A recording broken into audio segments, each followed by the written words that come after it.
The year is 2022. A research team drills into the frozen earth of eastern Poland, searching for remnants of a forgotten airfield. But what they uncover is something no one expected. A sealed steel vault, welded shut since 1945. Inside, documents stamped with the Reich's insignia, untouched for nearly 80 years. The papers speak of a secret evacuation order, of a final experiment meant to turn the tide of a lost war. As the metal doors open and the stale air escapes into daylight, one question lingers in the cold silence. What else did they leave behind? Chapter 1. Before the storm broke.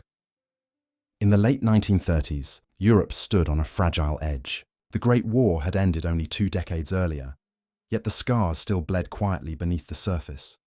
Cities rebuilt over ruins, families broken, nations nursing old wounds. In Berlin, the air carried the hum of ambition and anxiety. New buildings rose over old rubble, and speeches echoed across radio waves promising strength, order, and a future worth fighting for. Ordinary people wanted stability, bread, work, a reason to believe that their sacrifices had not been for nothing. Across the continent, governments watched uneasily. In London, Prime Minister Neville Chamberlain clung to diplomacy, convinced that reason could still prevail. In Paris, officers re-examined trench maps from the last war, convinced the next one would look the same. But the world had changed. Machines had changed it. Armoured divisions replaced cavalry, and bombers could now reach the heart of any capital in hours, not days. War was no longer a matter of fronts, it was total. In the countryside of Poland, farmers worked the fields under skies that already carried the low hum of aircraft. In coffee houses and train stations, rumours spread like wildfire. The Germans were moving troops toward the border. The newspapers downplayed it, but everyone could sense something coming, a quiet dread that had no name yet. Mothers stocked cellars. Soldiers were recalled from leave. Children watched their fathers study maps under candlelight. Inside Germany, the propaganda machine was in full motion. Posters of soldiers marching under the swastika lined the streets. Youth organizations drilled in city squares. A new empire was being imagined, one that would rewrite borders and history alike. And beneath that machinery of pride, there was fear, of dissent, of foreign spies, of failure. The Gestapo's knock at the door was enough to silence entire families. People learned to speak carefully, even in their own homes. Beyond Europe, the world was watching. Washington maintained its distance, locked in its own struggles with depression and recovery. Moscow maneuvered quietly, signing papers in shadowed rooms that would change the course of history before the first shot was fired. The Molotov-Ribbentrop Pact, a cynical promise between enemies, carved Eastern Europe into spheres of influence, written in ink that would soon be replaced by blood. In those final months before war, the world felt suspended in unnatural calm. Diplomats exchanged handshakes while armies loaded their rifles. Cities continued their evening routines. The music, the cinema, the lights, all pretending that tomorrow would be the same as today, but it wouldn't. Somewhere in a bunker near Breslau, engineers tested a new type of engine, fueled by chemicals no civilian was allowed to see. Files were stamped Geheim, top secret, and stored in metal vaults for a future that perhaps no one would live to witness.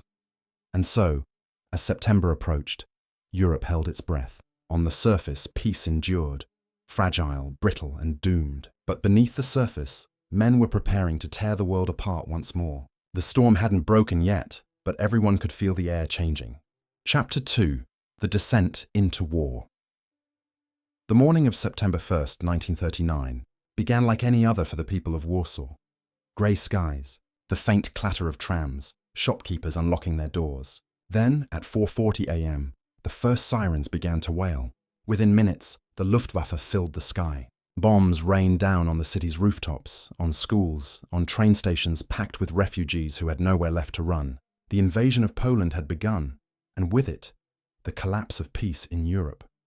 In Berlin, Hitler's voice echoed through the radio. "Since 5:45 this morning, we are now shooting back." It was a lie. The attack had started hours earlier. But lies were his weapon as much as bullets. Across Germany, crowds cheered. In Warsaw, they screamed. In London, Chamberlain's voice trembled as he announced 2 days later that Britain was once again at war. Listeners across the empire sat in stunned silence, realizing they were stepping back into the darkness they had sworn never to revisit. War was no longer a rumor, it was fact, and as armies moved, so did the machinery of secrecy. Hidden within the Reich's new military offices were departments whose missions never appeared on official maps. One of them, Abteilung E4, later known only by its codename Projekt Sturmlicht, was born from a single obsession: to control the skies. Engineers and chemists, many transferred from the Peenemünde research base, were ordered to develop technologies that could change the balance of power before the Allies had time to react. Jet propulsion, radio-guided munitions, synthetic fuel, these weren't theories anymore. They were national priorities, hidden behind locked blast doors. But the true story of Sturmlicht was never one of progress. It was one of desperation. As victories mounted in 1940, Germany's leaders became intoxicated with speed and innovation. They demanded results faster, deadlier, beyond the limits of what was humanly possible. A scientist named Dr. Otto Kellner kept a diary through those years, later found half-burned in the ruins of Dresden. In one entry he wrote, "They ask for miracles, but miracles require sacrifice, and they never tell us whose." Across Europe, occupations spread like frost. France fell in 6 weeks. The swastika flew over Paris. In London, searchlights raked the night sky as the Blitz began. Civilians huddled in underground tunnels, the rumble of falling bombs shaking the dust from ancient stone. Amid the chaos, British intelligence officers intercepted fragments of encrypted German transmissions, repeated references to something called Das Archive. They didn't know it yet, but they were hearing the first whispers of a project that would vanish entirely before the war ended. By 1942, as German troops pressed deep into the Soviet Union, Sturmlicht moved eastward. Entire facilities were dismantled and relocated, laboratories hidden inside mines, experiments conducted beneath old fortifications. Civilian witnesses later recalled hearing the hum of engines at night, the glow of lights under the snow. No records listed the personnel stationed there, only coded requisitions, chemicals, oxygen, test subjects. The war consumed everything. Factories ran 24 hours a day. Cities became targets. Soldiers froze, starved, and fought across front lines that shifted by the hour. And in the midst of it all, hidden away from both enemies and allies, scientists tested weapons so experimental that even the generals hesitated to see them in action. Rockets that misfired and tore apart entire villages, engines that burned hotter than they could contain, fields of radiation no one yet understood. Kellner's final surviving note, dated January 1945, reads simply, "The archive is sealed. The order came from the highest level. We were told to destroy everything, but not all of it burns." That winter, as Soviet forces closed in, the surviving Sturmlicht staff vanished into the chaos. Some absorbed into the SS, others disappearing along the retreat routes west. When Berlin fell, Allied intelligence found traces of the program: empty vaults, charred files, and one remaining directive, stamped with a crimson eagle. Vernichten nach Durchführung, destroy after execution. But not everything was destroyed. Decades later, fragments of those sealed files would resurface in dusty archives, bearing signatures of men who should never have existed. And somewhere beneath the ruins of a forgotten airfield, the rest of Das Archive still waited, untouched and undisturbed, until now. Chapter 3. The Hidden War Beneath the Sky. Winter, 1944. The Reich was collapsing, but in the mountains of Lower Silesia, the work continued. Beneath forests stripped bare by artillery fire, an entire network of tunnels stretched into the stone, carved by forced labor, sealed by secrecy. Officially, it was an industrial relocation site. Unofficially, it was Project Sturmlicht's final refuge. The codename for the facility was Waldsee 12. No maps marked its location. No returning soldiers spoke of it. Inside those tunnels, the air was thick with fuel vapor and the hiss of compressors. Engineers worked in 12-hour shifts, testing engines that burned with pale blue fire, prototypes that could break the sound barrier, perhaps even reach the edge of space. But the men building them were prisoners. They wore striped uniforms, their bodies broken, their faces hollowed by hunger and exhaust fumes. When one collapsed, another was brought in. When someone asked where the dead were taken, no one answered. Guards patrolled the entrances with dogs and rifles, while SS officers arrived daily in black cars with covered headlights. Each visit ended the same way: A man was taken away for questioning, and his name was erased from the ledger. One survivor, years later, described it in a deposition. They said we were working for the future, but the future never looked back at us. Above ground, Allied aircraft thundered overhead, unaware that beneath their flight paths, Germany's final gamble was being tested. The Me-262 jet fighter, the world's first operational jet, was only the surface of what was happening below. The files recovered decades later revealed a second, even more secret initiative. Erebus. It was an atmospheric research project cloaked in military classification, studying the behavior of high-speed combustion and radiation at extreme altitudes. Whether it aimed to build a weapon or merely understand one, no one could say for certain. By early 1945, the Soviets were advancing fast. The sound of artillery grew closer each week. Supplies dwindled. Commanders began burning documents by the crate. Still, Kellner and his remaining team refused to stop. They were no longer serving ideology. They were serving obsession. He wrote in his notes, "We can hear the guns now. They think they can bury us under the snow, but what we've built will outlast them." One night in March, the final test was prepared. Witnesses described a roar like thunder that rolled through the valley. A column of flame shot into the night sky, brighter than daylight, followed by a concussive shock that shattered windows for miles. Then, silence. When soldiers arrived the next morning, the entrance to the main chamber had collapsed. No one inside was seen again. Soviet forces reached the region weeks later. What they found was a labyrinth of tunnels, machines half melted by heat, and corpses lying beside the remains of engines that should not have existed in 1945. Radiation levels were high enough to make even the soldiers' Geiger counters scream. The Red Army sealed the site immediately. Trucks loaded with crates marked property of the USSR disappeared east, bound for research facilities whose names remain classified even today. Western intelligence heard only rumors. Allied scouts who entered Silesia after the armistice reported heavy Soviet activity, armed guards, and the use of German-speaking technicians. MI6 codenamed the site Black Vellum, suspecting the Soviets were reverse engineering advanced propulsion systems. When questioned in 1947, Soviet officials denied everything. "There are only mines," they said. Nothing of interest remains, but something did remain. Decades later, Polish locals discovered remnants washed out by spring floods. Scorched fragments of steel engraved with serial numbers. Fragments of glass fused into strange, bubbled forms. One even contained traces of isotopes not naturally occurring in the region. Every piece hinted that Sturmlicht's final experiment had achieved something. Though whether it was success or catastrophe, no one knew. For the men who survived the war, the past became a weight they could not shed. Former engineers questioned during post-war trials spoke carefully, their eyes fixed on the floor. They denied involvement, denied knowledge, but when one was asked about Erebus, his hand trembled. "It wasn't a weapon," he said softly. "It was an opening." The court transcripts end there, redacted. The meaning of that word, opening, remains unclear. Today, the forest around the WWII site is quiet. Moss covers the concrete entrances. The tunnels, partially collapsed, run deeper than ground-penetrating radar can easily trace. Some say the Soviets detonated the lower chambers to conceal what they'd found. Others whisper that they simply sealed them, and that what lies beneath is still intact, frozen under decades of secrecy. But for those who were there, the memories never faded. One surviving prisoner described hearing the engines that final night, the unbearable heat, the sound of metal twisting under pressure. "The walls glowed," he said.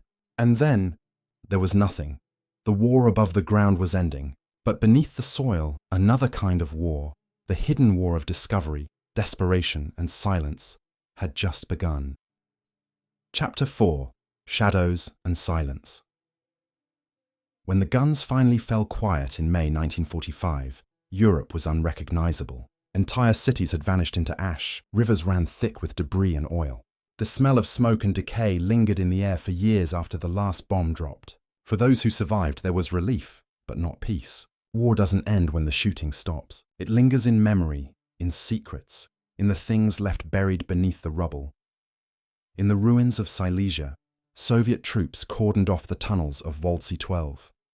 Locals watched as convoys rolled through the valleys. Trucks covered with tarps, guarded by soldiers who spoke in low voices and carried radiation counters slung over their shoulders. Villagers were told to stay away, that the tunnels were unstable, that mines still lay beneath the soil. Within weeks, the entrances were sealed with concrete and earth. The name WWII 12 disappeared from every map. For decades, no one spoke of it. The Cold War swallowed the truth as efficiently as the Reich had buried it. By 1950, the Soviet Union had begun its own jet propulsion and atomic research programs, some remarkably similar to the notes Kellner's team left behind. Western intelligence noticed, but without proof, they couldn't accuse. Files marked recovered German scientific assets were quietly classified in Washington and London. The Allies had their own shadows to maintain. Operation Paperclip had already brought dozens of former Nazi scientists into American laboratories. Men who knew pieces of the same story, yet pretended not to. Meanwhile, the people who had lived through the occupation were left to rebuild lives out of ruin. In Poland, survivors dug through bombed-out streets, looking for photographs, wedding rings, fragments of memory. Farmers returned to fields cratered by artillery. Children scavenged through the wreckage, unaware that some of the twisted metal they played with once belonged to machines designed for war. Dr. Otto Kellner was never found. Soviet records list him as missing, presumed deceased. But in the 1970s, a journalist investigating Cold War archives came across a letter, unsigned, postmarked from Prague, written in Kellner's handwriting. It read only, "They took it east. The world will forget, but the sky remembers." No one ever confirmed its authenticity. As time passed, the story of Project Sturmlicht faded into myth. Academics dismissed it as wartime rumor, an exaggeration of German ambition in the final days of the Reich. The tunnels beneath Silesia were said to be nothing more than abandoned ammunition depots.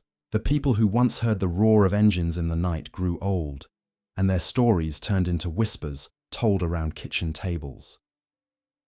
But history has a way of resurfacing when least expected. In 1991, after the collapse of the Soviet Union, fragments of documents began leaking from declassified archives in Moscow. One file contained grainy photographs of an underground chamber lined with pipes and what appeared to be rocket nozzles fused into the rock. Another included an inventory list marked Erebus samples, handle with lead protection. There were no signatures, no explanations, just that chilling phrase, handle with lead protection. Even then, the truth remained just out of reach. The physical evidence was scattered, incomplete. And for the people of Poland, the land itself seemed to resist excavation. Every time construction crews dug too deep in that region, they found something. Spent shell casings, melted glass, sometimes bones. The ground was thick with memory. In the early 2000s, a small team of Polish historians and archaeologists began surveying abandoned wartime sites near Wałbrzych. Their work was quiet, academic, until 2018, when ground-penetrating radar picked up something unusual. Beneath what used to be an airstrip lay a hollow chamber, 70 meters long, shielded with thick steel plating. No known structure matched it. The team filed a report, and within weeks, the site was suddenly declared restricted by the Ministry of Defense. The reason? Unexploded ordnance risk. But privately, one of the researchers leaked a single image, a blurred shot taken underground, showing a steel door welded shut, stamped with the Reich's eagle insignia. The lettering beneath it read, Archiv Sturmlicht, nicht öffnen. Do not open. The discovery reignited everything. News outlets speculated wildly. Hidden technology, buried gold, even nuclear prototypes. But for historians, the question was far simpler and far more troubling. What was so dangerous that it had to be sealed for nearly 80 years? For those who lost family in the war, the vault symbolized more than mystery. It represented unfinished history, a wound that never fully healed. Survivors' descendants traveled from across Europe to watch as the modern team prepared to open the site. They came not for treasure, but for closure. On a cold morning in early 2022, the welds were finally cut. Sparks showered across the snow as the door groaned open. Inside lay rows of sealed metal containers, untouched since the day they were locked away. The air that escaped was bitter, metallic, heavy with the scent of rust and oil. Among the crates, a small steel box bore an inscription in English and German, Joint Task Directive, Transfer upon Occupation. Historians still don't know who wrote it, or why English text appeared in a Nazi vault. Some believe the Allies had known of Sturmlicht all along, perhaps even shared its technology in secret exchanges before the war's end. Others insist it was a message planted later, to confuse whoever might find it. What's certain is that beneath the cold earth of Europe lies a story too complex for any single nation to claim. A story built not only from power and fear, but from human ambition pushed beyond morality. And in the silence that followed the vault's opening, those present described something strange, a moment of collective pause, as if the air itself remembered what had been locked away for so long. Chapter 5: Echoes of the Forgotten. When word of the 2022 discovery reached the public, it spread like wildfire. News anchors spoke of lost Nazi technology, social media filled with speculation and conspiracy. But among serious historians, the mood was different. Somber, cautious, even afraid. Because what had been found beneath that airfield wasn't just metal and paper. It was proof that humanity, once again, had crossed lines it was never meant to cross. Inside the sealed vault, experts catalogued hundreds of files, blueprints, research logs, personal letters. Many were unreadable, half dissolved by time, but others were disturbingly intact. They described experiments with high-altitude propulsion, chemical stabilization under extreme pressure, and something referred to as biological tolerance thresholds. The technical language was cold, clinical, yet between the numbers and equations, fragments of handwriting revealed the human cost. Notes like "subject did not survive exposure" or "results inconclusive, proceed with replacement." The deeper the team went, the clearer it became that Project Sturmlicht was never just about speed or power. It was about dominance, the desperate attempt to control nature itself in a war already lost. And that desperation echoed eerily into the modern world, where nations still chase the same illusions of mastery, only with new tools and new justifications. Among the artifacts was a film reel, labeled in fading ink, Erebus Test, January 1945. Restored and played in a secure laboratory, it showed little at first. A shaky camera, flashes of light, indistinct figures moving around an engine the size of a truck. Then came the ignition, a blinding flare. The image flickered, distorted, and froze. The final frame captured a burst of white that consumed the lens entirely. The film burned at that exact moment, the emulsion scarred as though by heat. No one can say what really happened in that chamber under Silesia. The official report lists it simply as catastrophic malfunction. But radiation traces from the area suggest a different story, one involving energies never officially tested in 1945, and perhaps never fully understood even today. In the months after the rediscovery, international teams petitioned to study the materials. Yet access was quietly restricted. The Polish government cited security concerns. NATO requested oversight. Russia claimed the contents as shared historical property. Within a year, the vault was sealed again. New concrete poured, the area fenced and guarded. Publicly, it became just another protected heritage site. Unofficially, it became classified. Still, small pieces leaked out. A scientist involved in the initial analysis spoke anonymously to a journalist. He said, "The math doesn't belong to 1945. It barely belongs to us." His words sparked unease among his colleagues, but he refused to elaborate. Weeks later, he resigned and disappeared from public life. For the families of those who suffered in the tunnels, the reopening brought mixed emotions. Some felt justice, at last the truth emerging from shadow. Others felt anger, knowing that the names of victims still weren't spoken in official reports. In the small towns near Walbrzych, candles were lit for the prisoners who never came home. Survivors' descendants gathered, reading names etched into stone, many of them half erased by time. Their voices echoed softly in the cold air. "Nie zapomnimy." We will not forget. Across the world, historians began to re-examine the blurred boundary between discovery and destruction. The lessons of Sturmlicht mirrored those of the century itself, that knowledge without conscience is as dangerous as any weapon, and that progress, when born from fear, leaves behind ghosts that never truly rest. The narrator's voice might pause here, to breathe, to let the silence speak for what words cannot. Because war is not just about armies or nations. It's about choices, about what people are willing to justify in the name of survival or pride or power. And the echoes of those choices never fade completely. They linger. in sealed rooms, in forgotten tunnels, in the restless curiosity of every generation that asks, what if? Today, the vault beneath the Polish earth lies silent again. Sensors monitor its air pressure and radiation, but no human steps inside. It is safer that way. Some doors, once opened, remind us not of what we can achieve, but of what we should never repeat. And yet, even sealed, it hums quietly in the imagination. A reminder of the fine line between brilliance and horror, between creation and ruin. A testament to the truth that every age of progress begins with secrets and ends with the reckoning of what they cost. History does not sleep.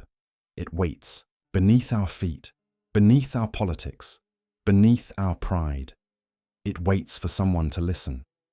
And when the wind moves across the forests of Silesia, carrying with it the scent of rust and rain, some say you can still hear the faint echo of that forgotten engine, a whisper from the past, asking the same question the future must now answer: what will we do with what we find?